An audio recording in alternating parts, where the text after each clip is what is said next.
Roger, go for deploy. Alrighty, welcome back. Adventure Street Radio's here again. So today, guys, we've got an epic show for you. We have Andrew Locke. Andrew is a physiotherapist from Melbourne. He's an ex-pro wrestling WWE tryout. He's world-class bench presser, and he's one of the best physios in the world. That's how he's often referred. So a really fascinating chat with Andrew about all things the body, all things movement, and all things banter. So Andrew is great. You guys are going to absolutely love it. So this show, though, is brought to you by Audible. Audible, guys, is an audiobook warehouse with over 200,000 titles that has absolutely everything under the sun that you could ever wish for. Over the last 2 weeks, I've finished The Happiness Project by Gretchen Rubin. Pretty good book about a number of different ways to be happier day to day. I lost it with Gretchen a little bit when she said that she didn't want to meditate. She'd been recommended it by anyone and everyone, and that she just said that she didn't want to do it. So she lost all credibility for me there. But a good book nonetheless, not a bad book. Originals by Sheryl Sandberg. Adam Grant. Sorry, narrated by Sheryl Sandberg. So Adam Grant originals. That's a good book. Tribe by Sebastian Junger. Now that's a fucking unbelievable book. That's basically about how we function as humans, and again down a rabbit hole that I like to look into and delve into about whether we're really truly doing things correctly in this society that we've built. I love the fact that we're going to go to Mars. I love the fact that we're going to cure cancer. I love the fact that we're going to live forever. That's all cool. Science is rad. Art is rad. But there's an amazing part in the book Tribe where it talks about the fact that back when the conquistadors, for example, were taking over Spain and Latin America, North America even, the Indies, India, all basically the conquests back in the day that Europeans took part in, there was thousands and thousands and thousands of examples of European conquistadors, European men, going and living with tribes in the jungle and never coming back.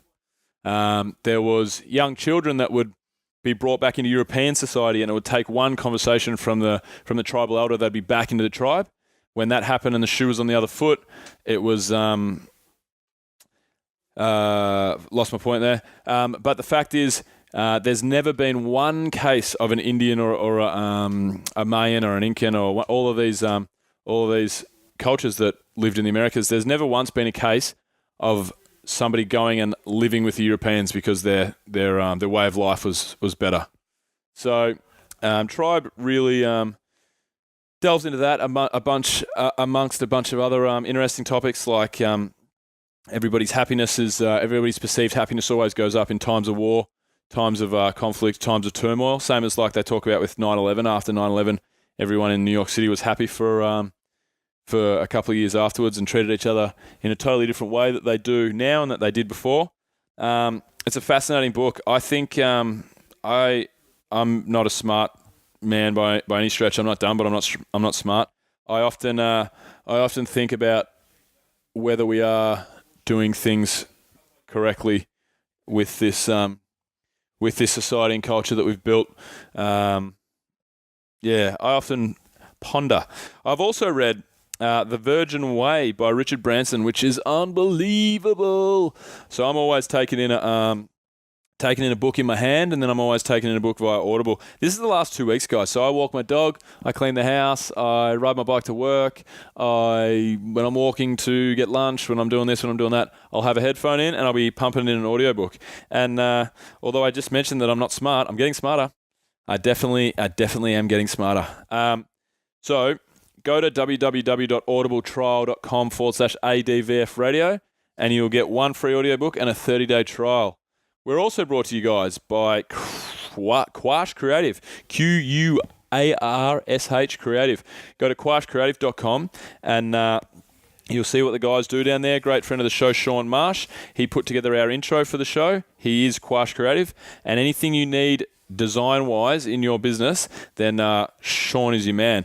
Quote radio when you speak to the guys down there, and you'll get a free SEO report or a report on your existing brand. And we're also brought to you guys each and every week by Adventure Fit Travel. So what we've got going on, guys, we've got a whole bunch going on. So I'll give you a little inside tip.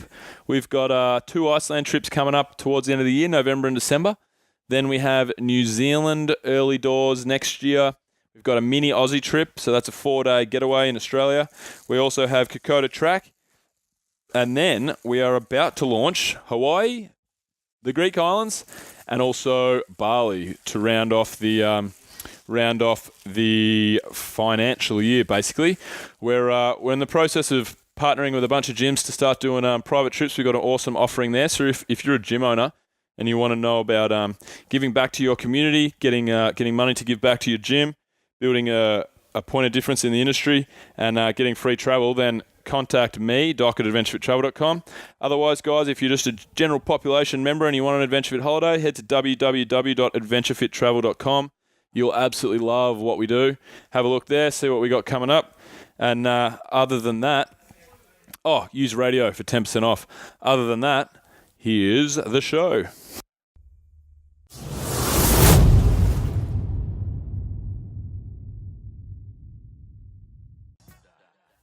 Yeah, exactly. All right, so that'll probably be the intro of the show. So we'll keep that bit in now. But welcome back to Adventure Radio, guys. We're sitting here with Andrew Locke. Before we properly introduce Andrew to the show, we're going to start off as usual with a little Tommy's tribute. Alrighty, welcome aboard, my friend. As we spoke about before, guys, for everyone at home, I'm sitting behind Andrew, and Andrew's he's quite a big man, and the expression, you never want to stand behind a horse. I'm a little nervous right now, so we'll see how the old steamroller goes. I've already had breakfast. You're safe. Yeah, that's good.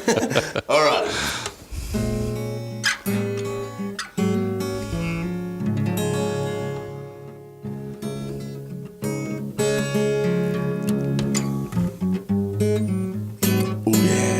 Well, Andrew is a genius.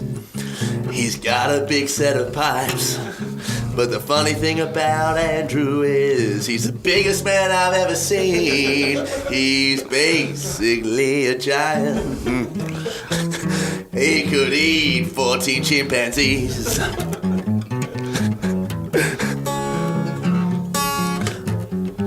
when it's early in the morning, I look up and I see him down to me.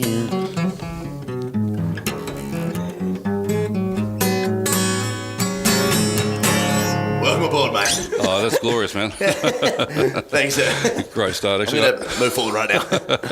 Andrew, believe it or not, Tommy said to me before the show, he said, I've actually written a really serious tribute today. So to put it in perspective, that was a serious one. That was quite serious, yeah. I've actually got a mate who drives a monkey truck in a circus, so he'd be stoked with that. Chimpanzees. I mean, that's just a serious stuff. Oh, shit. So we're all at home in that. Yeah. Thanks so much, appreciate it. No, not a problem. All right, Andrew, so welcome to the show. Thanks for coming on. Oh, total pleasure. Great to be here. Yeah. Oh, fine Friday morning. Yeah. Or Friday evening as you welcome us into the show. Yeah, mentally. When I went up to introduce myself to Andrew earlier today, and Andrew said, good evening. I said, well. Yeah. Funny thing to say at 9 in the morning, but... I start early, man. Okay. All righty, yeah. So, Andrew, why don't you tell us a little bit about yourself and what you do? There's no little bit about me, man. All right. Let's see. Well, currently I'd say, I'm classified as a physiotherapist, but what I do is very different to probably any other physio in the world. Mm-hmm. So my work has been developed probably over at least 25 years of pursuit of trying to be better at, say, spine work more than anything. The first day I ever came out in professional life, the head of the practice where I was working came up and said to me, okay, your job is to be the best in the world at something. And she goes, and I'm the best in the world at shoulders, so you can't do that. And from there on, basically I took on a lot of spine work, so I did a lot of shoulders as well. And for me, it's a growth. It's a professional and personal growth. I started life probably expecting to be a professional baseball player. Mm-hmm. I played for Australia as a junior, played in the Junior World Series. Cool. Yeah, I was sort of planning to take on the world and play Major League, and then I saw a picture of Arnold Schwarzenegger in a magazine. Yep. I thought, this is good, I'll be the next Conan the Barbarian, I'll do a couple of movies like that, and 20-something years later I still haven't made one movie yet. At least you're self-aware, though. I still got a plan, I'm going to be an extra in one of them somehow. Yeah. Yeah, it's out there. So, yeah, then I just... Expendable 74 or something. Oh, exactly. It's going to make it somehow. As long as I don't get cut. Yeah. And so, yeah, I just... from there on, got stuck into weight training. Mm-hmm. And as I weight trained, I thought I might become a professional wrestler as well, because I was getting a bit bigger at that time. I had long blonde hair down my butt, and I weighed about 140 kilos. I got an offer to look at going to the States and go to wrestling school. And I continued to finish my physio degree. And then at that point, got injured and just stuck with the weight training. Mm-hmm. And ever since then, it's been a pursuit of trying to be better every day. Yep. Awesome. So, yeah, I've trained things like 100 days straight and done every sort of program. On the book of, how to make mistakes in weight training, I probably wrote a few new chapters. So if you think you've done it wrong, don't worry, I've done it before you. Yeah, cool. And now, still in the pursuit of being better every day, being better at spinal work and getting bigger and stronger in the weight training. Awesome. Two things that I definitely want to touch on. I actually really want to touch on the wrestling career, but taking it back to, I mean, you're here because you're a very highly renowned physio, so on and so forth. So when you say you're different to every other physio that... Probably in the world, yeah. In the world, how so? Explain what you mean by that. Everything's about the personal journey, I think. And that's why when people say to me, what do you think of chiros? What do you think of physio? What do you think of osteos? To me, it's never the profession. It's always the individual within the profession. You don't disparage the profession. Mm-hmm. So to me, I use physio as a tool to get to be better in science, what I do. So... I've got the combination of when I first started studying, I did some postgraduate work with the Mackenzie Institute, who are very much a brilliant disc-associated group. Their movement pattern works and assessments are unparalleled. Mm-hmm. So I came out of that with a real focus on getting people better by certain methods, assessments. And then over the years, of course, I saw that there's not many people who understood weight training. Mm. And I really started to combine my understanding of weight training with the disc work. And then I sort of read a lot about work from the Professor Stuart McGill, who's done over 300 published studies, and I read his work and saw how he fitted into the methods to which I was heading towards. And then kettlebells were coming up bigger. They started probably really hitting the world in about 96, and I think they really hit here about 2000. So I was basically almost like the first on the kettlebell scene. There was only a handful of us who actually had kettlebells really going at that stage. Mm-hmm. So I started realising the movement patterns which were integral to kettlebell use really were integral to all great sporting movements, the use of hips and not using the back. Yep. And then combine that with where McGill was coming from with his studies, and then I had the opportunity to spend a few days with him.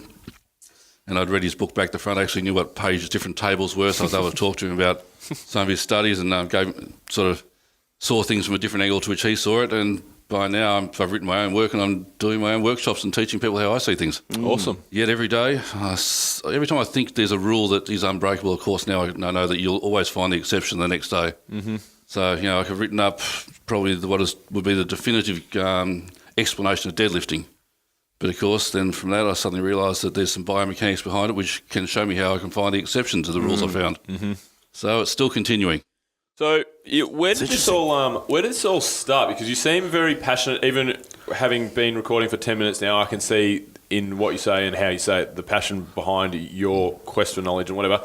Why physio? Like, what got you into this role and going down this path in the first place? Probably that's the difference why I never made it as a professional athlete, is because I probably had a fear of being, hey, if I get injured, what have I got behind me? Mm. So instead of competing like a lot of other people did, and comps were usually around about the October time, which was always exam time at unis. Mm-hmm. That wasn't me. Then I just made sure I did my exams, I did my study, and I didn't compete. Mm-hmm. And then from there on, life just takes off. I think so you're telling us you could have been the champ. Oh, could have been the man. There's no could have been about it. Yeah. I'm still working on it. This journey is not yet finished, trust me. Right. I think the biggest thing that probably drives me is a body image disorder. I wake up every morning and I'm small. Mm-hmm. I go to the gym to get bigger. Really? Yeah. Wow. So that's basically what I reckon drives it. I'm never satisfied with size and strength. So every day I've got to get better and I've got to get bigger and I've got to get stronger. So I really do see it as a bit of a disorder, which I think embraces a lot of great athletes. You know, a lot of great athletes even have personality disorders. They have dissociative personalities. They take on something else when they actually do their training, and they're different people outside of training. So I always say to people, if you want to be successful, don't ever try and be balanced in life. Yeah. Because balanced people are not good at anything. Yeah. To be really good at something, you're going to sacrifice, either social life, or you're going to sacrifice finance. Friendships. Yeah, it's all going to be sacrificed 100%. because it has to be for you to reach your goals, which are most important to you. Yeah. So I think a lot of those, I try and combine all that sort of thing with a long-term goal of being better than anyone else at spinal work and being stronger and being bigger. So what about, is that work as a detriment though? Like, is that something like negative that plays on your mind of waking up in the morning and going, shit, I need to do this, I need to do this? Or is it like a positive thing? That, like, Oh, I'm man, looking I forward embrace to? it. Yeah. It's the best thing. Yeah. I used to write an excuse when I was going to school, why are you late? And I had to walk past too many mirrors. It's good. I couldn't fit the door. Yeah, so I embrace it. I think it's great. Yeah. I think you've got to embrace the things that sometimes I think people look at things that you've got which they might consider to be negative. You take the other side. What's the positive that it gives you? So I embrace Absolutely. the disorder that makes me think I'm small. Yes. Yeah. Gets you in the gym every day. Oh, fantastic. Yeah. Yeah. That's not a bad way to look at it. It makes me kind of want to train now. So what about, like, what sort of, when you first started going to the gym, was it just mainly bodybuilding, or did you look into powerlifting? Oh, and yeah, it's other definitely the domains? bodybuilding thing, yeah. It was definitely the Schwarzenegger influence. Yeah, seeing that and deciding, I'll get like that in a couple of years. Yeah, a couple of months. Are you kidding me? It's 20-something years later. Yeah. I still haven't done it. Oh, he's a good-looking rig, that's for sure. He's got it figured. So going back to the physio stuff. So with the I mean, there's obviously a big rise in CrossFit. Powerlifting's quite popular now. Olympic weightlifting's having somewhat of a resurgence, and all these people are going out and outside looking in, training probably under people that don't know how to train them very well, and or training themselves off stuff they've seen on the internet. So, like with you said you focus on the spine. A lot of our listeners are from one of those three areas that in their training, I would imagine, and I would imagine a good majority of them at some point will have or already have or will have some sort of disc issue or a back problem. Yep. Like, what are the big issues with the training that people are doing these days, and how, like, as somebody who has dedicated themselves to the spine, what are the problems that are out there, and how do we alleviate them? I know it's a very broad You question. picked it beautifully, because I mean the whole point you came in earlier was saying coaching. There's no licensing to say that you have to really have any qualification to be able to coach, to be able to tell somebody how to do that.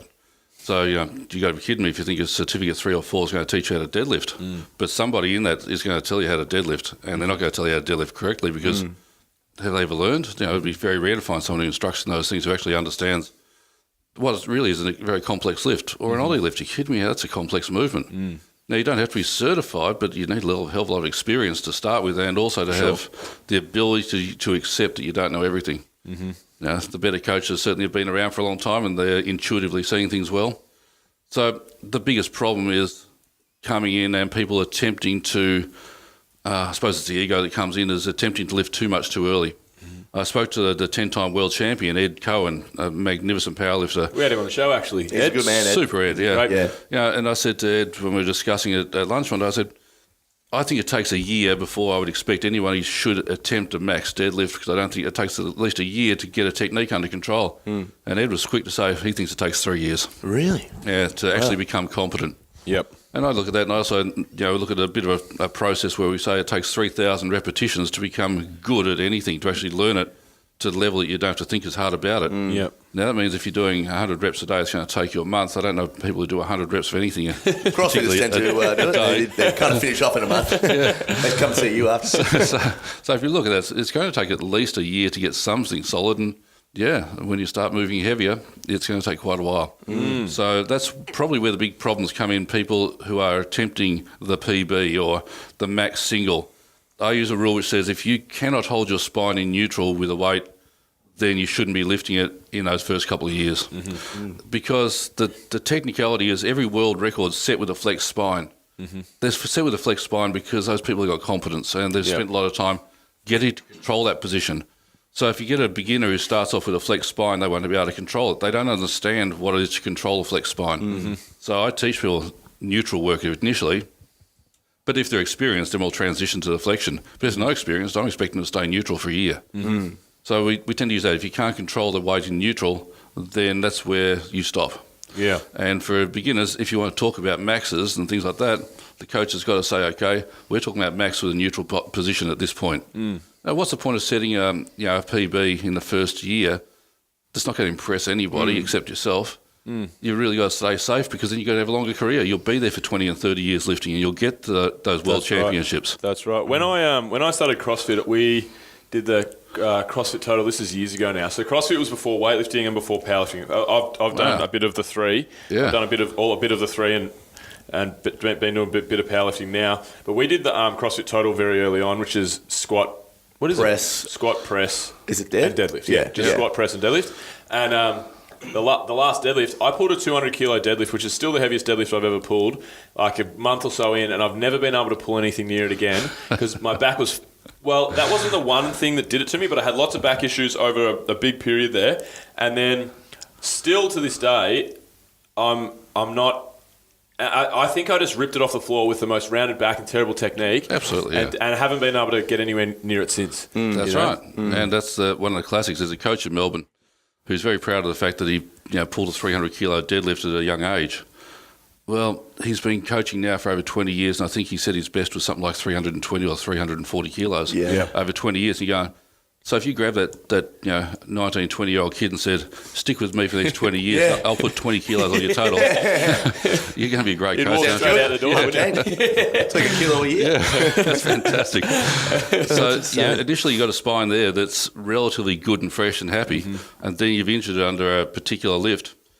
The thing then is that spine can never really perform in that position again until it's rehabbed brilliantly to hit that position again. So you sometimes have to peel the onion back and you go, okay, where's the weakness that allowed that to happen? Address that, then we'll move back. And I'd have no problem saying you'll end up beating that quite easily, quite well.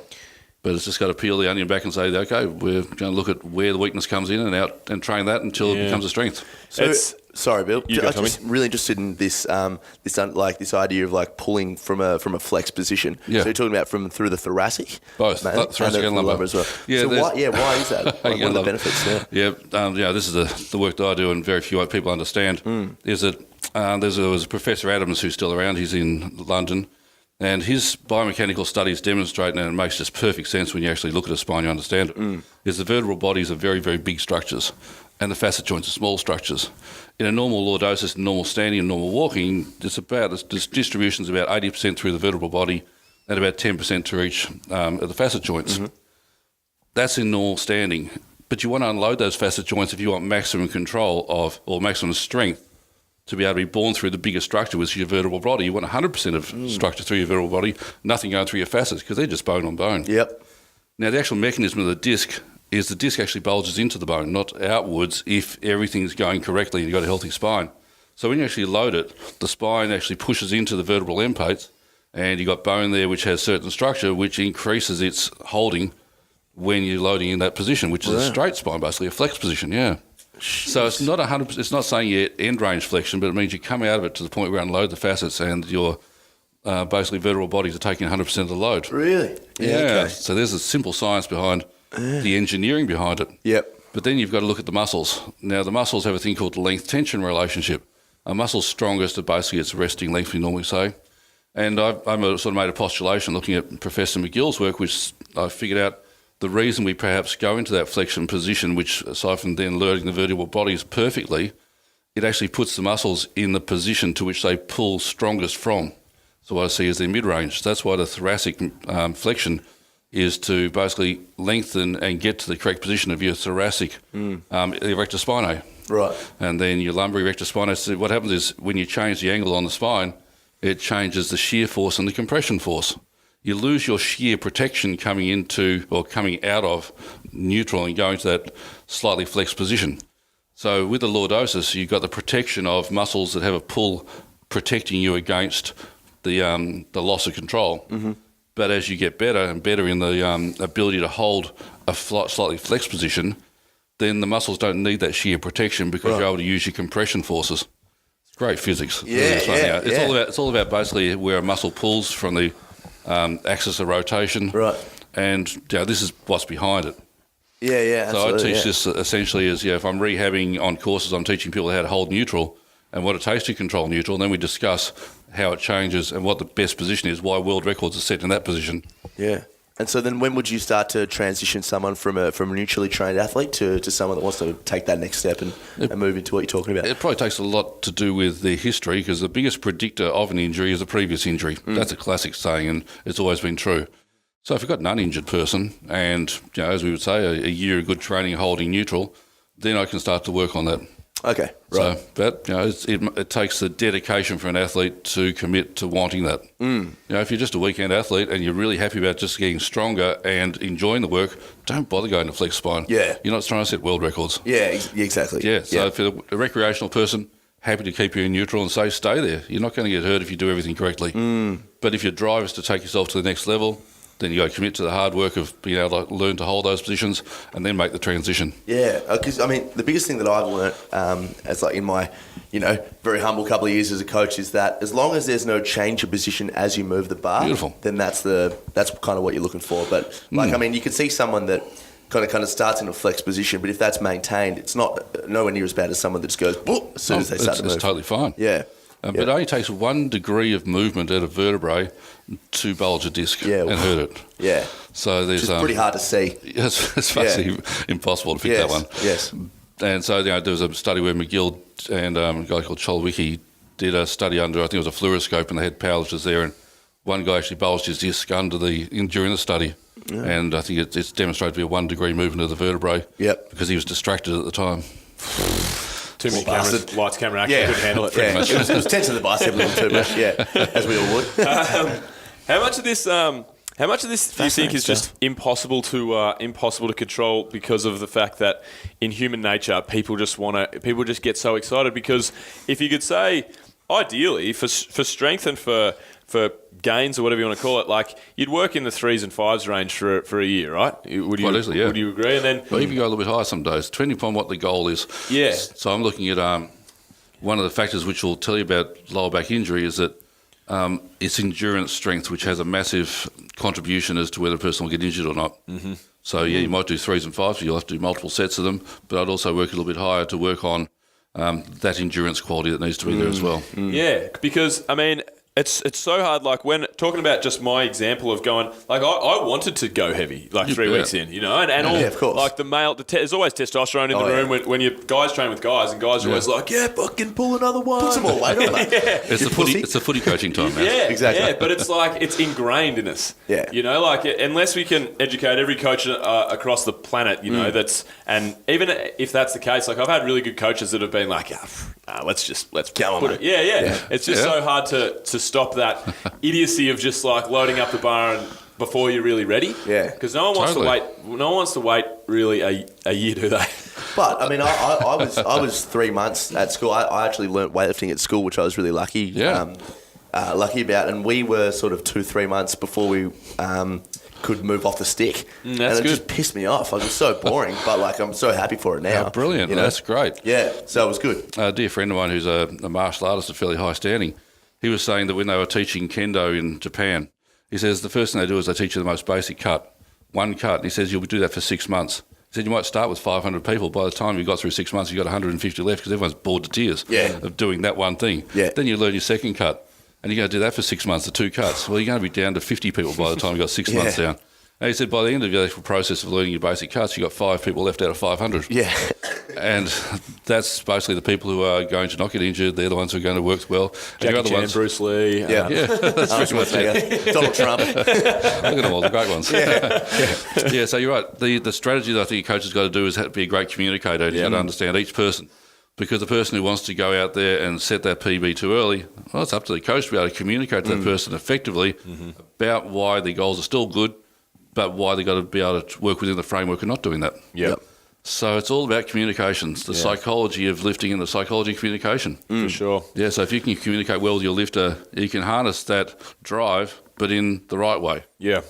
Yeah. There's the challenge. How many great coaches will both the mechanics plus a communication ability? Yeah, that's right. That's so much of the battle is the communication side. Huge. Like I find that there's a good coach is somebody that has one or the other. Communication is on point and knowledge is okay. or its knowledge is absolutely on point but can't communicate it that well, they might make a good coach, but the great coaches are the people that are able to do both. And they have the knowledge base and they can communicate with people, because if you can't, I think you see the communication, the human side, not too well. Like, so many people have so much knowledge but can't relay it well enough and get people to work in their own benefit. Yeah. You know, to like we're talking this communication, like it's in your own benefit to not load up and go heavy and do silly things, but like to get that point across isn't always easy. But also like understand personality types. Like, I mean, you could say that to a ton of people and go, oh, you know, like, hey, let's just have a quick chat, you know, Rome wasn't built in a day, yada, yada, yada. But if you've got someone who's extremely egotistical, you've got to find that sort of balance between, like, keeping that, because that's probably building his confidence, but also saying, hey, you know, let's just build this sort of statically rather than just going for it, you know, tomorrow. Totally there, because realistically the way I work with my clients is, you know, I'm making sure that realistically they're taking possession. I don't actually treat anybody when it really comes down to what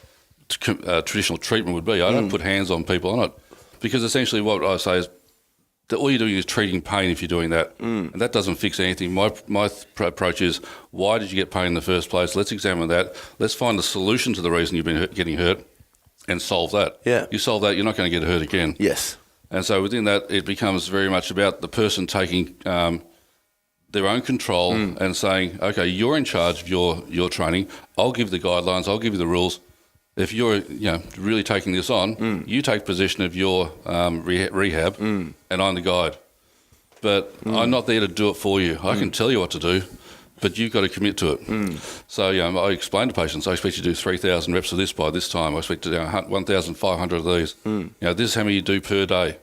The idea is to get a good dialogue, good communication where they own their treatment. And that way is much better. Well, I mean, that's probably the hardest thing as well. Like, I'd say physio and sort of rehabilitation programming is harder to adhere to than coaching program, because it's like so incredibly tedious. Like, I mean, I remember for me personally, I had a couple of stress fractures in my back as a kid, and especially as a kid, you know, you just want to get back and play footy. You just want to get back in the gym, but it's just, you can't, you know, and you do one thing wrong and there's a bit of pain there. It's just like, you know, the emotion starts feeding into it, will this ever end? And, you know, very much. So what sort of advice do you give to people, you know, just sort of taking it one step at a time? And well, once again, it's going to depend on how we communicate. Yes. Have we got a visual learner? Have we got an auditory learner? Have we got a kinesthetic learner who's coming to see me? So there's no point in me talking to a person who's a kinesthetic learner. I'm going to have to work with them in the patterning and make them feel what they're doing. So it all depends on that, once again, communication strategy. Yeah. My practice is a lot different to everybody else's. I've got a power rack in there, a lifting platform, bench press, dumbbells, kettlebells that go up to 90-something kilos. I'm keen for a session. It's just I walk in every morning going, yes, I love this place. Yeah, exactly. I got a library behind me that's bigger than most medical libraries. So it's very much said about, okay, we might do some basic activation style drills, but we're going to incorporate it into getting back on lifting. Yep. So I get people back into lifting as rehab. Yes. So, you might be a conventional lifter, but I might have to get you going sumo because your butt's weak. Yes. So I'm going to get you really become darn good at sumo that'll transition and help you conventional. So that's the ability to get somebody doing something that they want to do instead of being bored to tears. Yeah, exactly. You get the first couple of weeks, you got to learn how to communicate with the muscle. But from there, integrate the communication into a movement pattern. Movement patterns are the key to success. So that's what we really aim at, good movement patterns. Sorry, you go. So we talked about like the fact that a lot of the programming and going heavy too early is one of the causes of problems. But that was my next question is how much of the movement pattern or movement patterning and maybe say bracing is the issue? Because me, as an example, when I walked into PTC, powerlifting, and I started talking to Alex about deadlifting and bracing, it was totally different to the bracing that I'd been doing as a weightlifter, as a CrossFitter, as a general populist trainer. You know what I mean? So how many people do you walk in and say, right, let's break down your actual movement pattern, like you say, and teach them to brace properly? Is that the biggest kind of key? It's certainly very early in back work is learning to hold a isometric contraction. Now, there's a great lifter back from, I think it's 1940s almost, a guy called Bob Peoples. Peoples set one of the great records that didn't get broken for decades. Now, Peoples was a guy who had perhaps a fairly short torso, relatively long arms and long legs, and he developed a situation where he exhaled maximally, dead opposite to what pretty much everyone's ever taught. But if you think about it and you try it yourself, if you exhale maximally and use your abs to push the last bit of air out, it's a big contraction. Oh, yeah. And so he used that, which is the dead opposite to what a lot of things are taught. Now, there's one or two people I've actually used that strategy with because they brace better if I teach them to exhale hard and use their abs to then contract. So once again, it's on a case-by-case basis. Yeah. So That's how I brace. That's how Alex taught me to brace. So lock the rib cage down, exhale all of the air. Hard, yeah. And then you feel absolutely rock solid. So what's the other technique that you would use, say, the more conventional? Because like the opposite side of the story that I was used to was breathing in, like into your diaphragm. Pushing against the belt and things like that. Yeah. That's commonly taught as well. There are those who use that really effectively. And basically you might find someone who, from a simple plank movement, gets a good feeling for that position there, which is basically just a neutral position held strong. And they can connect with that and they can use that as a good bracing strategy. That's probably what you're going to use with a lot of, especially beginners who've never really lifted very much.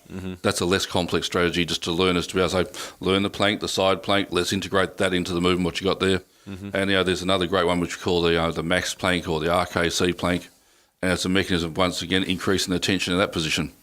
So for the beginners, I would start with more of that, and then as they move up, I'll use one of the other two strategies, exhale or inhale, depending I feel like the breathing in strategy is like it's a fine line unless you like, because I mean, everyone that will breathe in will flare their ribs and then they lose their spine, you know? So it's like, they're like, oh, you've gone completely, you know? You picked it well there. See, I always say that weight training should be looked upon in the same way you'd look at if you want to be a Formula One car driver. Yeah. When you walk into the gym, you haven't got your learner's license yet, you haven't got a learner's permit. You get your learner's permit. Okay, get used to it. You're going to learn.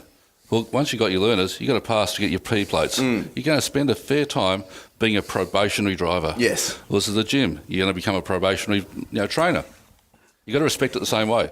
Now, do you let that P plater jump into a Formula One car straight away? Yeah. No, they'll crash. Exactly. So that person's got to get experience on the road before they can say, yeah, you know what, I want to do racing car driving. Great. Well, guess what? You're going to start in Formula Ford. You're going to start in Formula 4. You might do go-karts.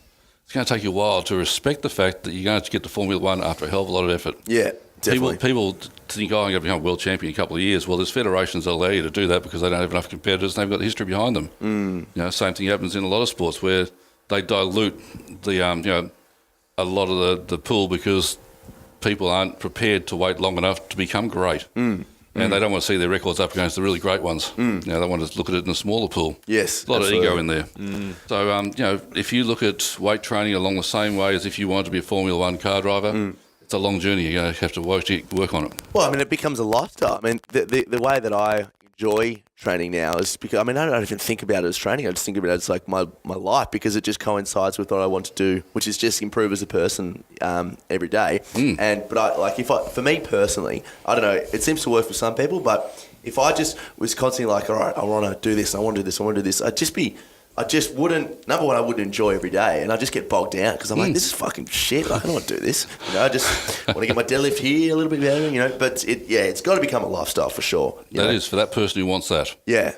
And you pick it well. You know, find the passion and pursuit that you love in life, and that's the thing you should be really enjoying. You know, don't do something you don't enjoy. Yeah, exactly. Unless you're particularly a strangely psychological person who enjoys the fact that, hey, I'm not enjoying this. I'm going to keep doing more of it. Yeah, exactly. There are certain people out there who would say, they can snatch the defeat from the jaws of victory. Yeah. They people who love doing that. I've got to screw this up. I just can't stand success. Yeah. So it's an interesting thing. With my job is to really get people back to their coaches. So my time is really spent in correcting it and then sending the information back to the coaches and the client as well. The client's the one who's got to possess their own rehab. They've got to possess their life, really. So that's the essential movement I have to go from. So people don't really train with me. They learn technique. We just define structures and then they go back to train. So, it's very rare that I tell somebody, I almost can't even imagine telling anyone they can't train. You know, hey, I can tell you to get in your knees and do bicep curls. It doesn't matter if you get long, I can get you in the gym doing something. Yeah, that's right. The definition of insanity is pretty clear. Yeah. Doing the same thing and expecting a different outcome. So when someone says, oh, you've hurt yourself, just go rest, well, that's useless because all you're going to do is you're going to come back, you haven't changed a thing, and you're going to get hurt again. So you've got to change something. And the stats on back pain are pretty clear. You know, 80% of all people will get back pain at some point in their life, and at least 90% of those are recurrent. Yep. And that's and so it's pretty clear that all that happens is people get hurt, human bodies get better because they heal. Like if you cut your finger, 4 weeks later, you're feeling better. But you haven't changed the reason you got hurt in the first place. And my job is to change the reason you got hurt. Definitely. And they're usually pretty straightforward things. There's posture. Posture's a massive influence, what you'll do all day, how you'll sit, how you'll move. Movement patterns. Classic things there. Weaknesses, endurance problems. They're the things you've got to sort out. That's what I especially do. So that's why I'm very different to physio. I know Pilates is absolute rubbish. If you look at... Alex Deeks actually said, Andrew, geez, there's a few things you should bring up with him. Make sure you bring up Pilates, Charles Poliquin, what else did they say? Charles Poliquin and a bunch of other bits and pieces. I had it on here. Pilates, Charles Poliquin, chiropractic, and WWE. I was WWF and I wanted to be doing it.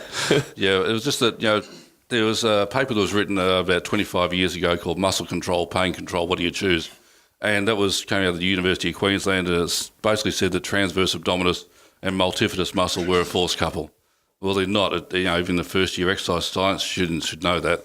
Force couple is very clearly defined as two muscles working on the same joint. Well, transverse abdominis doesn't attach to a single joint. It attaches to a fascia. So what happened was a lot of people read the research, didn't bother reading the quoted references, and which I got the good fortune to do up about 15 years ago. I started to realise that I felt there was quite clear they misquoted the references, that in fact it just didn't make sense. And when you go to it, it certainly doesn't. But unfortunately what that meant was Pilates reformers were being sold to everybody. And a classic for this is when I started a practice up, I had this physio came and saw me who had a fairly well-known practice, and he goes to me, do you know anyone who can teach Pilates? He goes, I've got one of those reformer things. They make a lot of money. Now, that was really telling to me. He didn't say to me, isn't that obvious? I got this Pilates thing. And it fixes people. He never said that. He just said, this thing makes me money. Exactly, yeah. What a legend. What an entrepreneur. Yeah. It's like those people who go, fuck, man, can you just help me out with my back? I've been seeing this physio for 5 years and he's really good. He's a really good physio. I've been seeing for obviously years. I'm good mates with him. But, he puts this magic spray on me that costs me $100 a spray. Yeah, it's called sunscreen. But it's good. Apparently it fixes me. Can you help me out? It just astounds you, doesn't it? Oh, yeah. Yeah, so the whole thing is, it was pretty, chiro's got a bad name from the point that, people were always saying, the chiro gets me to come back next week and come back again and come back again. And, it seemed like you got to be adjusted and stuff like that. Well, I think a lot of chiros have moved away from that because they've become much more, really picking up the science. But I look at physios now with their Pilates studios and they're doing the same thing. What is it about this? Why aren't they saying, you'll need 6 Pilates sessions, you'll be fixed, you can transition, you don't need to come back. But instead they're saying, you got to come back twice a week and there's no end to it. They're doing the same thing they're decrying chiropractors for. And they don't see it because it's making the accounts tick over. And unfortunately that gets in the way of, a lot of people. There's a lot of people, I think, in the health industry who are looking at how much they make rather than am I really doing a good service in the health profession. That's important to me, that's the health profession. Yeah, that's right. You're supposed to be fixing people ideally in one session. Yeah. And then never seeing them again. Yeah. Like if you were the best at your job, that's what it should be. You'd have no and then fights. you would actually always have work. Yeah. Because the results would be there. But most people, if you're good at communicating with people and you do a shit job, you're probably going to do pretty well in business. And you're going to be fine, but you're going to be very inefficient. So why is Pilates... Why is it so inefficient? I've done Pilates before. I got when I had back issues. Yeah, when I had back issues, I was sent to. Do you still have back issues? That's a little bit. Yeah. but I did Pilates a few years ago, and I found it difficult. Which normally, when something's difficult, I'm normally like, well, this must be doing something positive because it sucks. You know what I mean? So. But for like heroin withdrawal. Yeah. Look, specifically for major back issues, is it just so? What's so inefficient about it? Is it the fact that it's just body weighted like it's very... Not at all. Body weight's great. So but that was the funny thing about it was people say, this is hard, therefore it must be good. Well, the rumour is that, making love standing up in a hammock's pretty freaking hard too. Right? Is it going to make the experience so much greater? That's good in my opinion. Making love it anywhere is good. For a test drive after this, we'll let the viewers know. We have to get a reinforced hammock. Hang on, wait. We'll get the webcast ready. Jump with the reformer. And so, whether it's hard or not, does it translate to normal human movements? Well, what sport stands on a sliding thing with springs and things? Mm-hmm. Okay, maybe you can talk to me about skateboarding. Pilates World Championships. Yeah. But we perform with our feet on a ground that isn't moving. Yeah. So what the hell are they doing? Lying on their back, waving their arms around with, and legs around like dead bugs, and going, oh, this is really good. You're going, what the? There's no translation to real functional human performance. Yeah, definitely. So humans perform either 1 foot in the ground, 2 feet in the ground, basically in most of our sports. Mm-hmm. So you practice on a stable ground. What got confused by a lot of professionals is the difference between balance and stability. Right, stability is what a pyramid is. A pyramid's got a big base, and the centre of gravity is over the centre of it. That's stability. Now we're trying to build spine stability. Mm-hmm. Balance is training with the opposite. It's unstable surfaces. Now we're trying to make spines more stable, not balance. Mm-hmm. Now, if you're in Cirque du Soleil, you need to learn balance. But I'm seeing weight trainers come in. I'm seeing CrossFitters come in. I'm seeing Olympic lifters and powerlifters. We all perform on a very, very stable surface. So your rehab should be stable. Not silly wobble boards, silly Bosu balls, those stupid fit balls and Pilates reformers. They do not translate to performance for athletes. Mm. That's pretty straightforward. That's science. It's pretty common sense, isn't it? But still those things make money for people, so still they'll work. Yeah. I always said, realistically, unless, what third world country would consider Pilates to be exercise? That doesn't make sense. Yeah. In the first world, it's a first world problem. Yeah. That's interesting. And by the way, look at it, actually. what educational qualifications did Joseph Pilates ever have? Mm-hmm. Well, as far as I see, he was basically just a salesman who was trying to create things to basically make a lot of money. Mm-hmm. If you look at some of the inventions he made, they were pretty wacko. I don't know about him. What did he make? He made something that was lying in the bed exercise machine. I think he had one in the doorway that was something used between the bed and the... Did he come up with the invisible toaster, or...? I think if he could have sold me... it worked. I think if he could have sold me, would have. Yeah. It just makes sense that, if someone came to you, if someone even came to me and said, it really hurt me back picking something up, I'd be like, okay, well, let's try to... How'd you pick it up? Well, how'd you pick it up? Show me what you did. Yeah, exactly. There it is. Isn't that obvious? That's the first thing I pretty much do with people. Yeah. I watch how they walk in straight away and it's going to tell me something. Yeah. And one of the first things I say is, show me how you bend forward. Yeah. If you drop your car keys, what would you do? Yeah. Okay, great. Show me how you squat. Yeah, What do you do?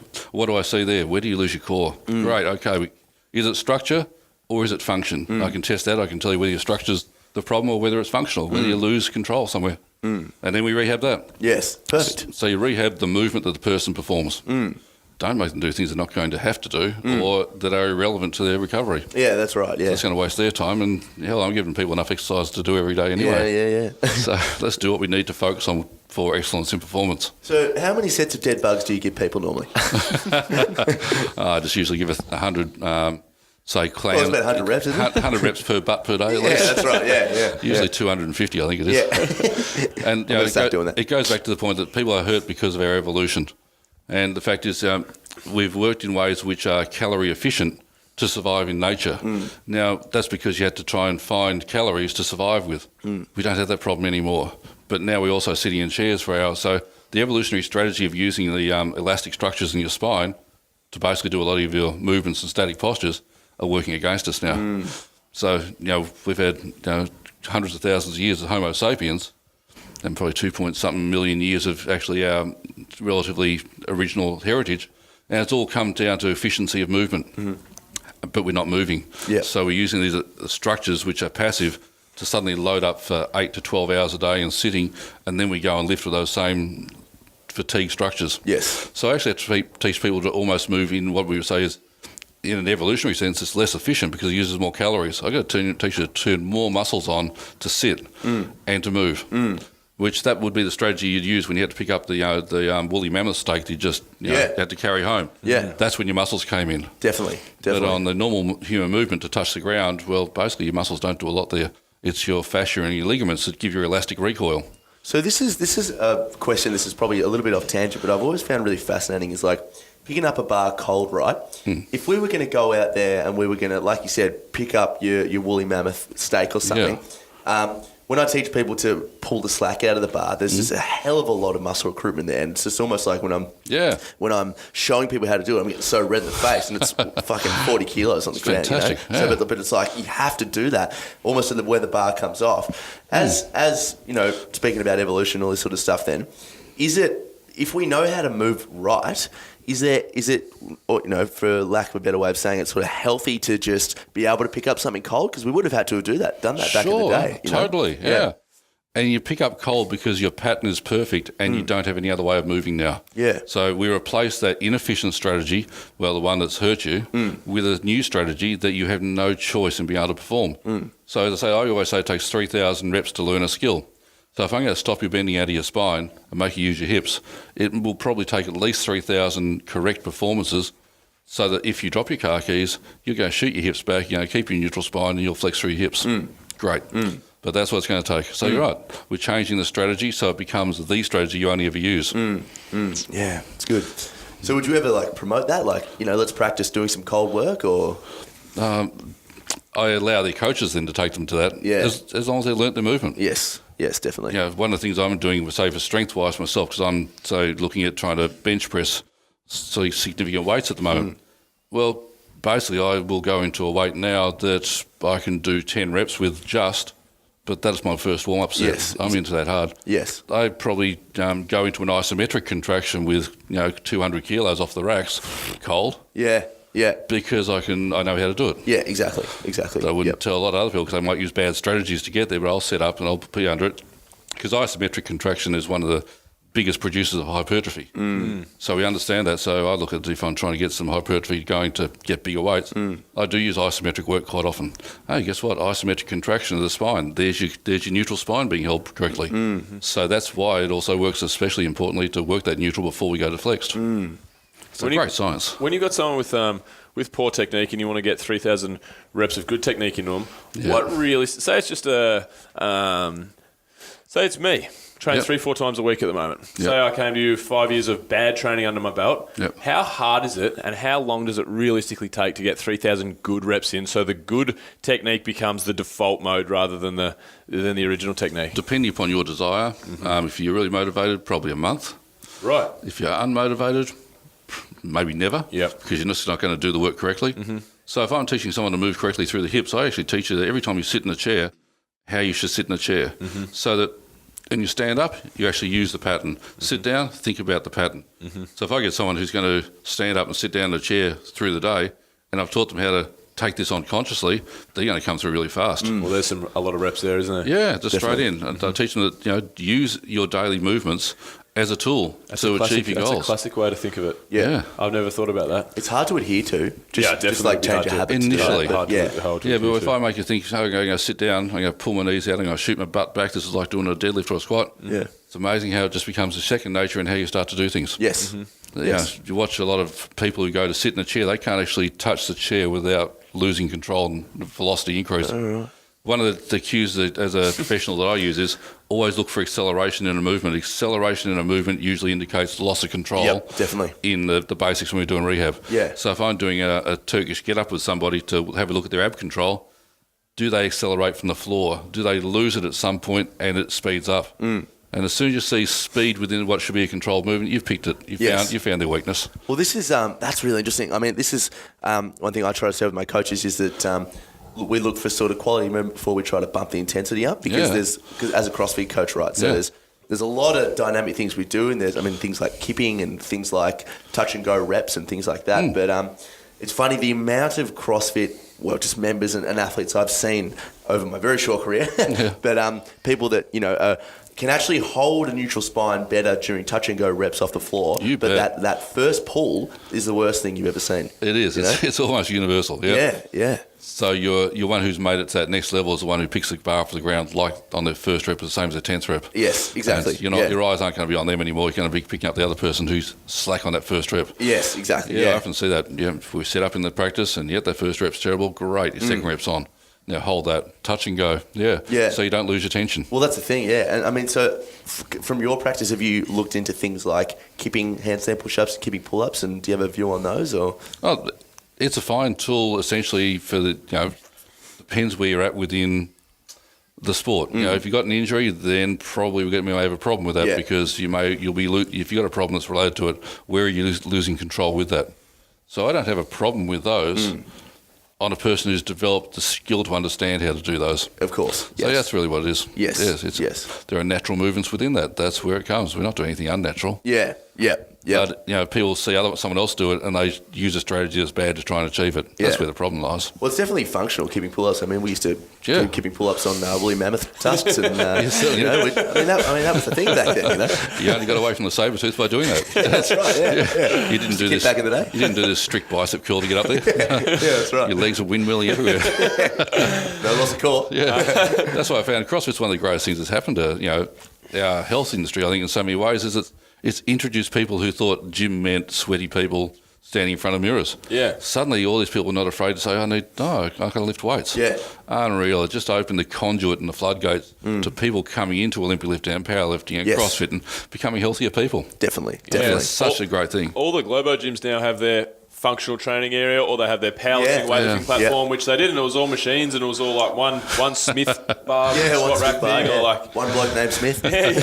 I always love it. As soon as I used to see the trainers, who say that they'd have some guy on a bow suit ball with the blindfold on, and and they'd be squatting 100 kilos.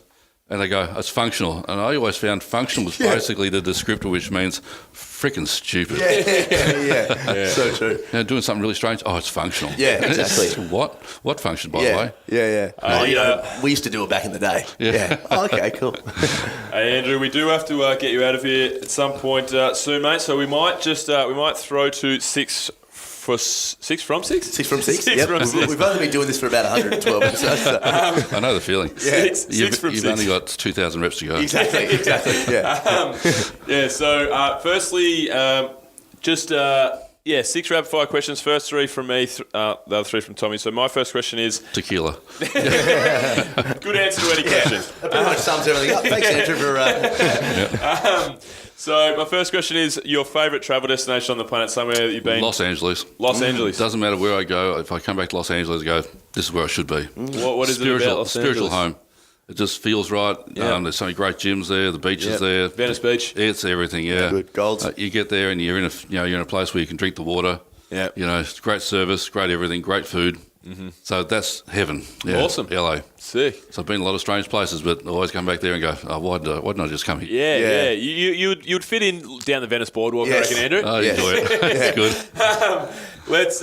Okay, question 2 for me then is dream travel destination, somewhere that you haven't been top of the bucket list. It'd be the moon. The moon. Yeah, definitely somewhere to go. That's always, probably since I was a kid, I always wanted to go to the moon. Mm-hmm. Not many people have done it, and I think it'd be a great place to actually get to be and stand and have a look back at the earth and say, everybody's there, and why aren't we looking after this place better? Yeah. I wonder if with the rate of technology and Elon Musk, Virgin Galactic, I wonder if in our lifetimes we will have the opportunity to do that. Well, I'm going to live forever, so I'm certainly going to get there. There you go. I'm not planning on dying. Drink the elixir of life and make sure you sit up tall. Better things to do. We'll have to touch on that in round 2. Your plan for living forever. I like the sound of it. That's just a good title of the podcast. Andrew, like living forever. Absolutely. How to live forever and a little bit about backs. Yeah. But and my last question is: any great books that you recommend to people? Can be a novel, can be a autobiography, can be a self-help book, can be anything. Look, I think anything Charles Bukowski probably wrote would be great, human, gritty, honest writing. And probably if I had one book that I think I could read more than anything else, would be Fear and Loathing in Las Vegas by Hunter S. Thompson. Awesome. Yep, those sort of people who write from an experience and they're not trying to imitate anybody else. Mm-hmm. They're giving you their life, and I think a lot of lessons out of that. Mm-hmm. So, they'd be the sort of people I'd read. Bukowski and Thompson would start me off. Awesome. Sick. Tommy, you're up. Andrew, what do you like to do when you have some downtime?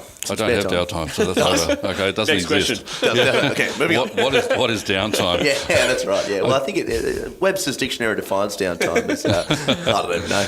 As not doing something. Well, that just doesn't happen. Well, what about some things that you love to do that's probably not work related? There's no such thing. No.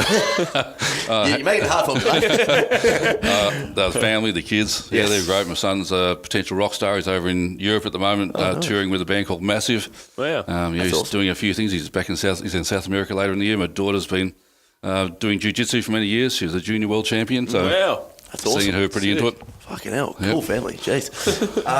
What about a role model or someone you look up to, someone you did previously or, Where to or start? now? Probably the a lot of what drove me to become who I am probably would have been Reggie Jackson of the New York Yankees. There you are. Yep. Reggie's ego was great, but it was also matched up by the fact he could back it up. And I think that was always something I always dreamed of too, was being able to back up by being good. Yeah. And Magic Johnson, I can remember the basketball player. I never played basketball really, but his attitude to life was something that always inspired me. So they were the two probably role models growing up that probably shaped the way I took on everything else. And then obviously you got to throw Schwarzenegger in there at some point. Yeah, he's a legend. Obviously the famous chess player Arnold Schwarzenegger. And finally, mate, bit of a tougher question, but we're interested to see how you go here. If you could invite 3 people to dinner, dead or alive, who would they be and why? Pretty easy. I'd have Carl Sagan, the astronomer. I'd get Jacob Bronowski, who was a mathematician who became a great presenter, brilliant thinker, and probably Kenneth Clark, who was an art historian but a great thinker. And I think those 3 guys around the table would be sensational because they'd all connect and we'd all connect. And, absolutely. Anything you read that those people have ever written, that's magic work. So you don't mind a bit of astrophysics? Anything. So we've definitely got to get back on board here. We'll keep it here. Maths and biomechanics all come together. The human body is very predictable. All you got to do is look at vectors and understand how things work. Axis of rotation, it's all there. Moment arms, that's all there. Beautiful, mate. That's awesome. Well, great to be finally, here. Love it. Where can people find you and anything you want to plug? Best place to hunt me up is on Facebook under the Functional Strength Rehabilitation. So when I do workshops, which they're coming up this year, there's a few more happening. I'm doing a seminar at the Big Dogs Powerlifting in October. Cool. A couple of hours on shoulder rehab, which will give people exercises they've never seen before because I'm the one who invented them. I haven't shown anyone else except for the patients that come. And keeping in touch there is probably the best way through Functional Strength Rehab on Facebook, because that's where I'll be putting up the articles that I write anyway, and people can learn from there. Beautiful. Cool. Pleasure to be here today, man, and it was awesome to be here. Thanks for coming on the show, Andrew. It was great. Let's all keep getting bigger and stronger, huh? 100%. Alrighty, that's a wrap. All right, guys. So if you are a first-time listener and you love the show, please get subscribe. Far out. Didn't do that very well. Please subscribe. If you're a multi-time listener, go ahead and leave us a rating and review, please. It helps us climb the charts and helps us keep this show rolling into the future. Also, guys, the show notes can be found at www.adventurefittravel.com/radio. Anything there that we mentioned in the show, anything that we mentioned in the show will be linked there. Also, head to Audible, to audibletrial.com/ADVF radio for 1 free audiobook and 30 days. Also, Quarsh Creative, QUARSH creative.com. Mention radio and you'll get a free SEO report or report on your existing brand.